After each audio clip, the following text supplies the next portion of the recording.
एक स्टडी के अनुसार 2050 आते आते हमारी जो एल्डर एज ग्रुप है वो बढ़ जाएगा बहुत ज़्यादा, लगभग डबल हो जाएगा इंडिया के अंदर।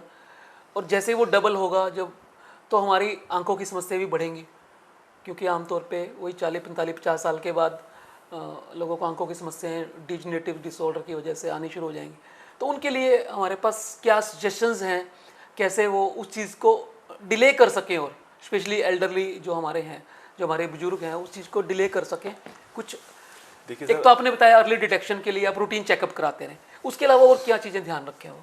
देखिए सबसे इम्पोर्टेंट जो है हमारी जो चीज़ है वो जी ये है कि हमें ना अपना लाइफस्टाइल में मॉडिफिकेशन लाने की ज़रूरत है। जी तो most important thing is that कि हमें एक हेल्दी लाइफस्टाइल बनाना चाहिए, हमें एक अपनी रूटीन मेंटेन करके रखनी चाहिए, हमें एक अपना डिसिप्लिन्ड प्रोटोकॉल बना के रखना चाहिए। हमें सुबह जल्दी उठना चाहिए, थोड़ी एक्सरसाइज करनी चाहिए, और जो डाइट है हमें नॉर्मली घर का खाना ही खाना चाहिए। आजकल नॉर्मली जो जेनजी हैं, जो जितने भी लोग जी हैं, जी। ये सारे बाहर का फास्ट फूड कल्चर ज़्यादा। फास्ट फूड कल्चर, जी जोमेटो स्विगी की वजह से ना जी जी फास्ट फूड कल्चर बहुत ज़्यादा आ रहा जी है। तो अगर हम वेल बैलेंस्ड न्यूट्रिटिव डाइट अगर घर की लेते हैं, जी तो उससे हमारी बॉडी के अंदर इम्यूनिटी स्टेटस जो है अच्छा रहता है, और जो भी वियर एंड टीयर है बॉडी की वो हमारी कम होती है। जी एल्डरली लोगों में वैसे भी एज रिलेटेड डीजनरेशन जो है बॉडी में आनी शुरू हो जाती है। जी तो आई की जो एक कॉमन प्रॉब्लम रहती है एल्डरली पेशेंट्स में, जो डीजनरेशन की वजह से होती है, उसको बोलते हैं एज रिलेटेड मैकुलर डीजनरेशन। जी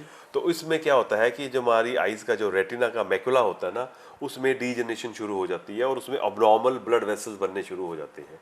और अगेन इसकी वजह से जो हमारी विज़न में लॉस होता है वो इरिवर्सिबल होता है। तो पहले कुछ टाइम से तो इसका कोई ट्रीटमेंट ही नहीं होता था। जी अब with the advancement of the science and the technology, अब इसके लिए एंटी वीएचएफ इंजेक्शंस जो है स्टार्ट हो गए हैं। तो एल्डरली पेशेंट्स में जिनमें भी उनको थोड़ी सी प्रॉब्लम लगती है कि उनको धुंधलापन लग रहा है, वो तो एक कारण तो इसमें सफ़ेद मोतिये का हो सकता है, और दूसरा कारण एज रिलेटेड डीजनरेशन का होता है। तो इसमें उनको रेगुलर आइज़ का जो चेकअप एट फ्रीक्वेंट इंटरवल पे कराना is very very important, because जो जी। डैमेज हो गया फिर वो रिवर्ट नहीं होना। तो दोस्तों सबसे इम्पोर्टेंट यही है कि आपको अगर स्वस्थ रहना है और आंखें भी अच्छी रखनी है, तो आपको लाइफस्टाइल चेंजेस तो करने ही पड़ेंगे, और जितनी जल्दी आप इस बात को समझ लेंगे उतना आपके लिए अच्छा है।